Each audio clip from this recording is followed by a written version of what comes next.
Hello student, welcome back DK sir classes. इस video में class 12 के बच्चों के लिए फिजिक्स से मोस्ट इंपॉर्टेंट बार बार पेपर में पूछे जाने वाले क्वेश्चंस लेकर आ चुके हैं और 2024 का आप पेपर देने जा रहे हैं और आपका 4 मार्च का पेपर है फिजिक्स का। तो आप इसका फिजिक्स की सुपड़ा साफ करने के लिए तैयारी में लग जाइए, क्योंकि देख लीजिए आज की इस वीडियो में हम पूरा देख रहे हैं ना अति लघुत्तरीय प्रश्न जो कि आपके पेपर में बार बार पूछा जा रहा है, आज की इस वीडियो में शामिल कर दिए हैं। इसके ठीक बाद यहाँ पे मोस्ट इंपॉर्टेंट जो न्यूमेरिकल्स हैं इसके थ्रू आ रहे हैं अति लघुत्तरी में। देखिए लघु उत्तरी में जितने भी मोस्ट इंपॉर्टेंट वीवीआईपी क्वेश्चंस हैं सारे के सारे थ्योरेटिकल हो या डेरिवेशंस हो या न्यूमेरिकल्स हो, इस वीडियो में पूरा आज की इस वीडियो में अति लघुत्तरी दीर्घ उत्तरीय न्यूमेरिकल्स जो भी है ना बोर्ड एग्जाम में बार बार पूछे जाने वाले क्वेश्चन का यहाँ पे सामना होने वाला है। तो वीडियो को प्यारा सा लाइक कर देना है, चैनल पे नए हैं तो सब्सक्राइब करके बेल आइकन प्रेस कर लीजिए और अंत तक देखते रहिए, क्योंकि 2024 का पेपर जो होने वाला है मार्च में 4 मार्च को, इसी में से सेम यानी कि टकराने वाला है क्वेश्चंस। तो वीडियो को पूरा देखते रहिए, चैनल पे नए तो सब्सक्राइब जुड़ जाइए, क्योंकि केमिस्ट्री का, हिंदी का, इंग्लिश का, फिजिक्स, बायोलॉजी सारे विषय के यहाँ पे मोस्ट इंपॉर्टेंट क्वेश्चन और आपका पीडीएफ भी थ्रू में दिया जाएगा। चलिए सबसे पहले नंबर क्लास 12 भौतिक विज्ञान के बच्चों के लिए अति लघुत्तरीय जो पेपर में आ रहे हैं वैसे ही क्वेश्चन को सिलेक्ट किया गया है, ठीक है ना। देख सकते हैं सबसे पहले नंबर क्वेश्चन जो है पूछेगा पेपर में इस टाइप से। मैंने यहाँ पे 2 नंबर में अति लघुत्तरीय प्रश्न आता है तो इसी तरीके से मैंने सेट किया है अपने से। वैद्युत विभव की परिभाषा दीजिए एवं इसकी बीमा भी लिखिए। पेपर में ऐसे ही आएगा, वेरी मोस्ट इंपॉर्टेंट क्वेश्चन है। पूछिएगा कि वैद्युत विभव की परिभाषा बताइए और इसकी बीमा क्या होती है वो भी बताइए। तो सबसे पहले पेपर में इसको हल करने का तरीका मालूम होना चाहिए, बहुत सारे बच्चों को मालूम नहीं होता है। क्या कहता है कि वैद्युत विभव की परिभाषा, तो सबसे पहले वैद्युत विभव हेडिंग डालिएगा, इसका पहले परिभाषा लिख कर तब इसको सूत्र लिखते हैं, इसके बाद बीमा लिखते हैं, ठीक है। चलिए यहाँ पे ध्यान दीजिए, इस वैद्युत विभव का थ्योरी कैसे लिखेंगे कि वैद्युत क्षेत्र में किसी बिंदु पर वैद्युत विभव जो भी है तथा परीक्षण आवेश यानी कि प्लस क्यू नॉट को अनंत से उस बिंदु तक लाने में किए गए कार्य यानी कि वर्क W तथा परीक्षण आवेश के मान का क्या होता है, निष्पत्ति के बराबर होता है, जिससे वैद्युत विभव कहते हैं। एक बार बढ़िया से इसका स्क्रीनशॉट भी ले सकते हैं, बढ़िया से तैयारी करते चलिए। वैद्युत विभव का थ्योरी हो गया। अब यहाँ पे देखिए इसका मात्रक यहाँ पे याद कर लीजिएगा, पेपर में पूछेगा मात्रक तो मात्रक लिखना होगा, बीमा पूछेगा तो बीमा, क्योंकि देखिए बीमा पूछा है, वैद्युत विभव की बीमा पूछा है। इसका बीमा जो होता है आप जानते हैं कि कोष्टक में लिखा जाता है बड़ा वाला में m और l का पावर 2 और t पावर -3 a पावर -1, ये होता है किसका, तो वैद्युत विभव का ये बीमा होता है। बढ़िया से तैयार कर लेना। अब यहाँ से देखिए पेपर में पूछेगा ये वाला न्यूमेरिकल, काफ़ी मोस्ट इंपॉर्टेंट क्वेश्चन हम बता रहे हैं। न्यूमेरिकल करने का बेस्ट तरीका, जिस बच्चे को न्यूमेरिकल करने नहीं आता है कैसे सरल तरीके से करेंगे, तरीका समझ लेंगे तो किसी भी न्यूमेरिकल को चुटकी में उड़ा सकते हैं। जैसे कि पूछेगा कि किसी माध्यम में प्रकाश का वेग 1.5 × 10⁸ मीटर पर सेकेंड है, इस माध्यम में हवा में जाने वाली किरण के लिए क्रांति कोण ज्ञात कीजिए। क्रांति कोण पूछ रहा है, इसका मतलब C का मान। तो ध्यान दीजिएगा इसी टाइप से ये क्वेश्चन पूछेगा और आ भी सकता है 2024 में ये क्वेश्चन आने का चांस है, तो बढ़िया समझ लीजिए। सबसे पहले न्यूमेरिकल में क्या चीज दिया है मान पहले इंडिकेट कर लीजिए। जैसे कि प्रकाश का वेग दिया है तो प्रकाश का वेग जो दिया है v बराबर 1.5 × 10⁸ मीटर प्रति सेकेंड, ये नोट कर लीजिए। जो मान दिया है वो पहले लिख लीजिए। इसके बाद यहाँ पे इस माध्यम में हवा में जाने वाली प्रकाश के लिए क्रांति कोण, क्रांति कोण यानी कि C का मान निकालना है। यहाँ पे क्या कर लीजिए, क्वेश्चन मार्क लगा लीजिए। और देखिए निर्वात में प्रकाश की चाल क्या होती है, तो C बराबर 3 × 10⁸ मीटर प्रति सेकेंड होती है ना। ये सभी बच्चे जानते हैं कि निर्वात में प्रकाश की चाल इतना होती है, जबकि प्रकाश का वेग इतना दिया है, दोनों दिया है और क्रांति कोण पूछा है। तो क्रांति कोण पूछा है, इससे पहले क्रांति कोण निकालने से पहले हमें अपवर्तनांक इसका निकालना पड़ेगा, तब भी जाकर के हम क्रांति कोण निकाल पाएंगे। तो इसके लिए फॉर्मूला क्या होता है, क्रांति कोण निकालने से पहले यहाँ पे n बराबर होता है अपवर्तनांक बराबर C/v, जो कि C जो है निर्वात में प्रकाश का वेग है और जो ये चाल है और ये जो है प्रकाश का वेग है। तो यहाँ पे C का मान रख दीजिए 3 × 10⁸ मीटर प्रति सेकेंड और बटे में क्या हो जाएगा, ये निर्वात में जो प्रकाश का वेग जो दिया है ये वाला डेढ़ है, डेढ़ दूनी के 3 हो जाएगा, 2 बार में कट गया। ये 10 के पावर कैंसिल, तो केवल 2 बचेगा, 2 बार में कट गया, ठीक है ना। तो n बराबर 2 आ गया। अब यहाँ से क्रांति कोण का फॉर्मूला अप्लाई करके इसका मान निकालेंगे। क्रांति कोण साइन सी इक्वल होता है 1/n।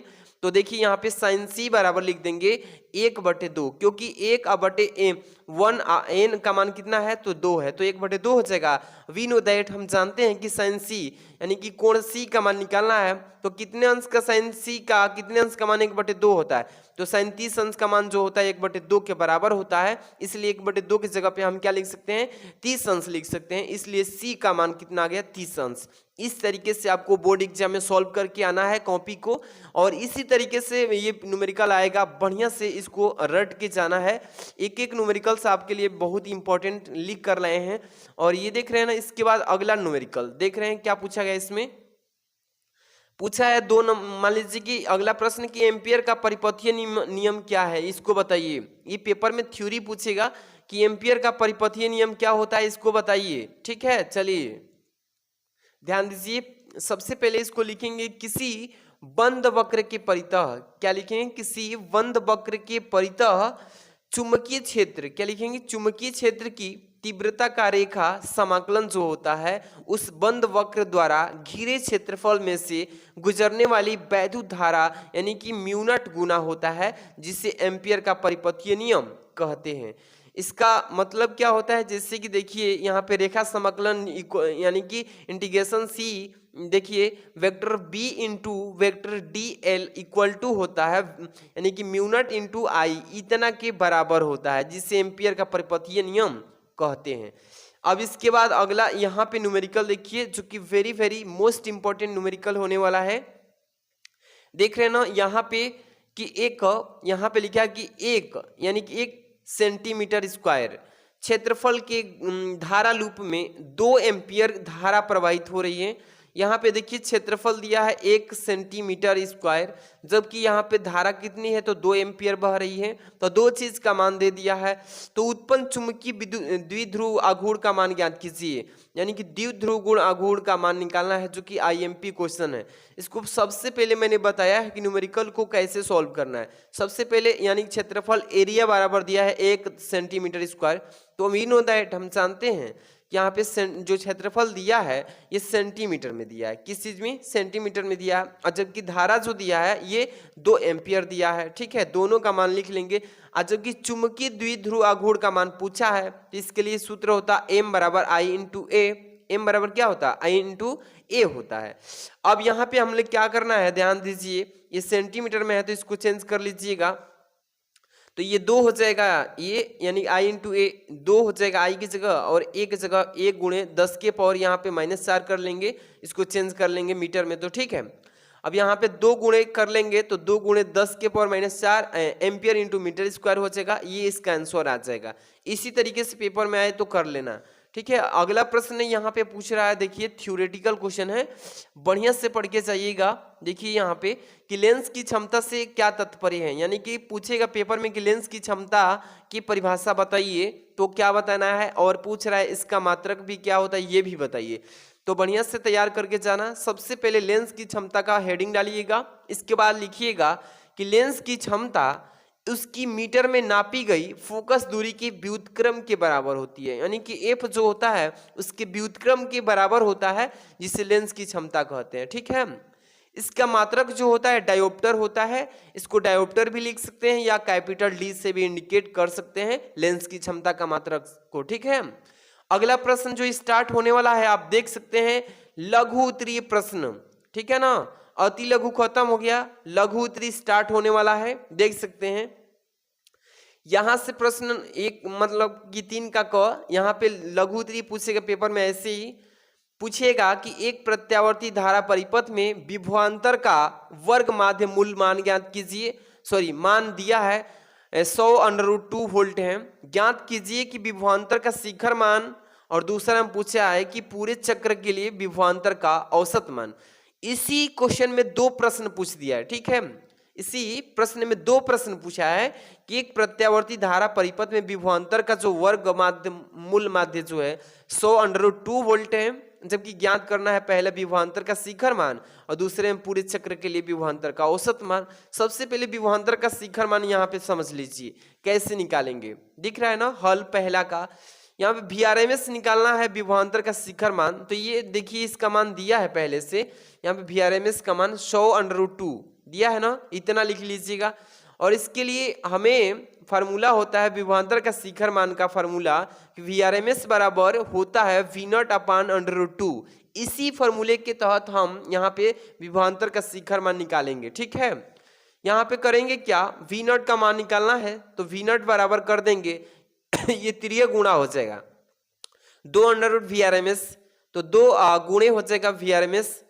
तो यहाँ पे √2 और VRMS का मान जो दिया है कितना है यहाँ बाबू 100√2, दोनों को मल्टीप्लाई करेंगे तो ये अंडर से अंडर कैंसिल, तो 2 आ जाएगा, 2 में 100 से गुणा करेंगे 2 गुणे 100 तो ये पे 200 वोल्ट हो जाएगा। ये हमारा आ गया विभवांतर का शिखर मान यानी कि V0 का मान, ठीक है। इस तरीके से पहला तो निकाल लिए। इसके बाद पेपर में ये क्वेश्चन दोनों पूछेगा कि पूरे चक्र के लिए विभवांतर का औसत मान निकालना है ना। चलिए ध्यान दीजिएगा, आप लोग के लिए यहाँ पे एक एक क्वेश्चन को सटीक तरीके से तैयार कराया जा रहा है। दूसरा नंबर पूछेगा कि पूरे चक्र के लिए विभवांतर का औसत मान बताइए। इसके लिए फॉर्मूला होता है वेक्टर V इक्वल टू 2 गुणे अर्ध चक्र के लिए विभवांतर का औसत मान। बस ये याद रखिए, वेक्टर V इक्वल टू 2 गुणे अर्ध चक्र के लिए विभवांतर का औसत मान। तो जबकि यहाँ पे लिख लेंगे 2 गुणे अर्ध चक्र की बात की 2 पाई इंटू प्रत्यावर्ती विभवांतर का शिखर मान रख देंगे कि कितना आया था, तो 200 आया था ना प्रत्यावर्ती का शिखर मान। हाँ, यहाँ पे 2 गुणे 2/पाई गुणे 200 क्या करेंगे, बस सीधे सीधे गुणा कर देंगे ऊपर ऊपर। 200 गुणे 2 400, 400 गुणे 2 यानी कि यहाँ पे 800 हो जाएगा, बट्टी में पाई हो जाएगा 800/पाई। यहाँ पे पाई का मान रख दीजिए 3.14, ऊपर 800 में भाग दे दीजिए, कट के आएगा 254.8 वोल्ट। इस तरीके से आप पूरे चक्र का विभवांतर का औसत मान निकाल लेंगे, ठीक है। ये न्यूमेरिकल मोस्ट इंपॉर्टेंट था। अगला प्रश्न जो होने वाला थ्योरेटिकल होने वाला है, देख रहे हैं ना, पूछा इसमें 3 का कि डेविसन तथा जर्मर के प्रयोग से क्या निष्कर्ष प्राप्त होता है, बताइएगा। ये वेरी IMP क्वेश्चन है। पूछेगा कि डेविसन तथा जर्मर के प्रयोग से क्या निष्कर्ष प्राप्त होता है, तो यहाँ पे ध्यान दीजिए। डेविसन तथा जर्मर जो दोनों वैज्ञानिक हैं, इनके बारे में क्या बताना है कि डेविसन तथा जर्मर विश्लेषण यानी कि प्राप्त करने द्वारा यह पाया जाता है कि इलेक्ट्रॉन से संबंध तरंगदैर्ध्य का मान डी ब्रोगली के अनुसार इलेक्ट्रॉन से संबद्ध तरंगदैर्ध्य के मान के समान होता है। यही है डेविसन तथा जर्मर का प्रयोग, ठीक है। इसका इस बार आना तय है, बढ़िया से पढ़ के जाना। डेविसन तथा जर्मर के प्रयोग का निष्कर्ष प्राप्त होते हैं कैसे, ये बताने के लिए। अगला प्रश्न आप देख रहे हैं, ये न्यूमेरिकल है, वेरी वेरी मोस्ट इंपॉर्टेंट। यहाँ पे ग नंबर 3 का क्वेश्चन सेट किया गया है। एक एक क्वेश्चन, एक उत्तल लेंस तथा अवतल लेंस की फोकस दूरी क्रमशः 10 सेंटीमीटर व 50 सेंटीमीटर है। दोनों लेंस संपर्क में रख दिया है, ठीक है ना। और इस युग में 25 सेंटीमीटर की दूरी पर वस्तु रख दिया है और कह रहा है कि वस्तु के प्रतिबिंब की स्थिति बता दीजिए और यहाँ पे ज्ञात करके बताइए, ठीक है। तो इस टाइप से जब भी क्वेश्चन पूछे तो पहले तो समझना होगा किस चीज का मान दिया है, कौन सा लेंस है और क्या चीज निकालना है हमें, तब जाके इसका आंसर आप फॉर्मूला के तहत निकाल पाएंगे। चलिए समझाते हैं। सबसे पहले कह रहा है कि एक उत्तल लेंस और अवतल लेंस, 2 लेंस का इसमें संयुग्म किया है, ठीक है। जबकि फोकस दूरी दोनों का दिया है, उत्तल लेंस का 10 सेंटीमीटर और अवतल लेंस का 50 सेंटीमीटर। अब यहाँ पे दोनों लेंस को संपर्क में रख देना है, संपर्क मतलब एक ही जगह जोड़ देना है। और इस युग्म का 25 सेंटीमीटर दूरी पर वस्तु रख दिया है, यू का मान -25 सेंटीमीटर और वस्तु का प्रतिबिंब की स्थिति यानी वी का मान निकाल दीजिए। Very very most important question है। चलिए सोल्यूशन करना सिखाते हैं। सबसे पहले उत्तल लेंस की फोकस दूरी जो होगी f1 से दर्शा देते हैं, जबकि ये उत्तल लेंस का फोकस दूरी जो होता है धनात्मक होता है, तो 10 सेंटीमीटर पहले से दिया है। और अवतल लेंस की फोकस दूरी को f2 से दर्शा रहे हैं, जबकि अवतल लेंस की फोकस दूरी जो होता है वो चिन्ह परिपाटी के अनुसार ये माइनस होता है, तो -50 सेंटीमीटर लिख लेंगे, ठीक है।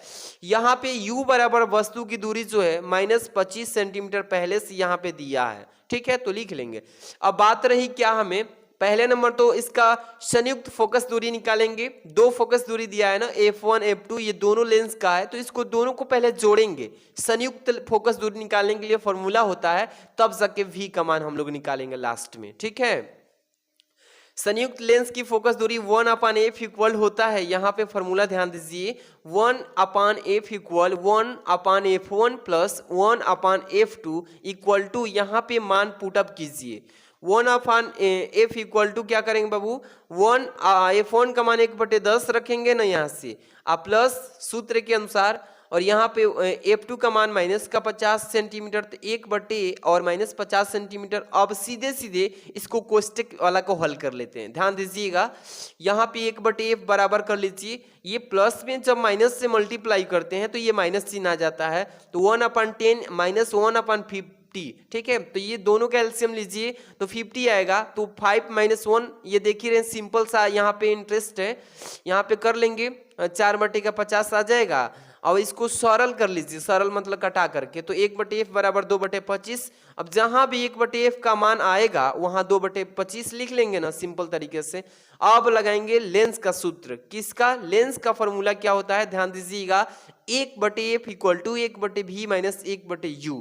इसी फॉर्मूले से हम अब यानी कि प्रतिबिंब की स्थिति ज्ञात करेंगे, v का मान, ठीक है। चलिए 1/v equal to 1/f plus 1/u, ये हमें 1/v का मान निकालना है, तो पक्षांतर करके यहाँ पे चेंजिंग कर लिए, सूत्र बना लिए, ठीक। अब सूत्र पे मान को रखेंगे, चलिए ध्यान दीजिएगा, सूत्र पे मान को रखते हैं। अब सिंपल से तरीका से 1/v निकालना है, तो इससे छोड़ दीजिए, 1/f का हमने मान निकाला था कितना, तो 2/25 आया था कि नहीं आया था, तो जहां भी 1/f है ना वहां पे 2/25 लिख लीजिएगा, और प्लस 1/25, ठीक है ना, इसका मान हो जाएगा। ये वस्तु की दूरी, दोनों को सरल करेंगे तो एलसीएम 25 होगा, और ऊपर 2 + 1 3/25 आ जाएगा। अब यहाँ पे 1/v का मान 3/25 लिखेंगे, और यहाँ पे v का मान निकालना है, तो ये मान ऊपर चल जाएगा 25 और नीचे आएगा 3, दोनों को सॉल्यूशन करेंगे तो 8.33 सेंटीमीटर, ये प्रतिबिंब की स्थिति आ गया। तो ऐसे ही पेपर में अगर आए तो कर लीजिएगा, सिंपल तरीके से क्वेश्चंस को करना है, ज़्यादा इसमें मतलब कि ज़्यादा टाइम नहीं देना है, टू द पॉइंट क्वेश्चन के अनुसार चलना है। प्रश्न नंबर 3 का घ, ये पेपर में पूछेगा ही पूछेगा इस टाइम। संलग्न चित्र में प्रदर्शित संधारित्र में संचित ऊर्जा ज्ञात कीजिए। संचित ऊर्जा यानी कि संचित ऊर्जा निकालना है, इसमें संचित ऊर्जा जो होती है U इक्वल टू हमें फाइंड आउट करना है। चलिए देखिए, ये परिपथ है, परिपथ को पहले बढ़िया से समझ लीजिए। ये देखिए, ये I धारा चल रही है, जबकि यहाँ पे एक रेजिस्टेंस जोड़ा है 2 एम्पियर का। इसके ठीक आगे एक चलेंगे, यहाँ 3 एम्पियर का एक रेजिस्टेंस यानी कि प्रतिरोध जोड़ रखा है। इसके ठीक आगे बढ़ेंगे, यहाँ पे 5 एम्पियर का रेजिस्टेंस जोड़ रखा है, यानी कि यहाँ पे 3 रेजिस्टेंस को जोड़ रखा है, यानी कि प्रतिरोधों को 2 ओम, 3 ओम, 5 ओम। ये सभी किस क्रम में है, तो श्रेणी क्रम में ही जोड़ा है, ठीक है। यहाँ पे धारा जो है ये कितना एम्पियर की चल रही है, तो 2 एम्पियर की धारा बह रही है। इसके बाद यहाँ पे 2 माइक्रोफैराड यहाँ पे है, ठीक है।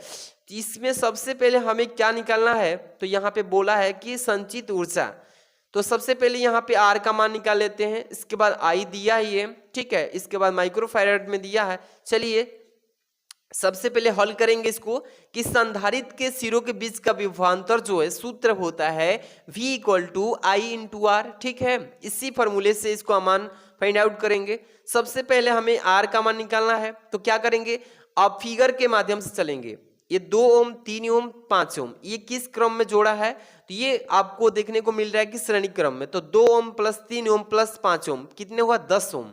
अब चलिए इस फॉर्मूले पर रखिए, V बराबर I इंटू आर। आर का मान सबसे पहले, I का मान कितना दिया है, तो आपको दिया है। चलिए पहले तो इसको जोड़ते हैं, 2 ओम प्लस 3 ओम प्लस 5 ओम, दोनों श्रेणी क्रम में जोड़ लेंगे तीनों को, तो तुल्य प्रतिरोध निकालेंगे तो कितना ओम हो गया, 10 ओम आएगा ना। सिंपल तरीके से V बराबर I इंटू आर पे मान रखिए। V बराबर I का मान 2 एम्पियर दिया है ना पहले से, ठीक है। अब यहाँ पे मैंने R का मान निकाला, तुल्य प्रतिरोध 10, 2 × 10 यानी कि 20 वोल्ट आ गया विभवांतर। अब यहां से आराम से निकाल लेंगे। इसी तरीके से संधारित्र में संचित ऊर्जा U equal to half CV square होता है, EU equal to half CV square होता है। अब यहां से मान को रखिए 1/2 1/2 सूत्र में होता है, इसीलिए मैंने लिखा है। यहाँ पे सी जो है यहाँ पे मान मैंने रखा है ना, क्या दिया है इसमें, सी का मान 2 माइक्रोफैराड दिया है। इसको तो माइक्रोफैराड को फैराड में चेंज करेंगे, ठीक है ना। तो फैराड में चेंज करने के लिए क्या करेंगे, सबसे पहले सूत्र पे रखिए 1/2 जैसे वैसे रखिए, गुणे 2 गुणे फैराड में चेंज करने के लिए 10⁻⁻6 से गुणा करते हैं, तब जाके ये माइक्रोफैराड से फैराड में चेंज हो जाता है, ठीक है। वी के जगह पे क्या रखेंगे, 20 वोल्ट है तो गुणे 20, और इसका स्क्वायर है तो स्क्वायर कर लीजिए। अब क्या करना है, 2 से 2 को कैंसिल कर लीजिए और 20 का वर्ग कीजिए, 400 आएगा, और ये 10⁻⁻6 है। इसका पूरा कैलकुलेशन जब करेंगे तो 4 × 10⁻⁻4 जूल आ जाएगा। सिंपल तरीका से कर लीजिएगा। तो आज की इस वीडियो में टोटल मैंने क्वेश्चंस कराए हैं, अति लघुत्तरी, लघुत्तरी, वेरी मोस्ट इंपॉर्टेंट। इसको बढ़िया से पढ़िए। इसके बाद ठीक नेक्स्ट वीडियो में हम केमिस्ट्री का क्वेश्चंस, बायोलॉजी का, ऑल सब्जेक्ट का यहाँ पे तैयारी कराया जाएगा, और इसका PDF व्हाट्सएप में सेंड कर देते हैं। चैनल को सब्सक्राइब करके जुड़ जाइए, डेली वीडियो मिलने की तैयारी कराया जा रहा है।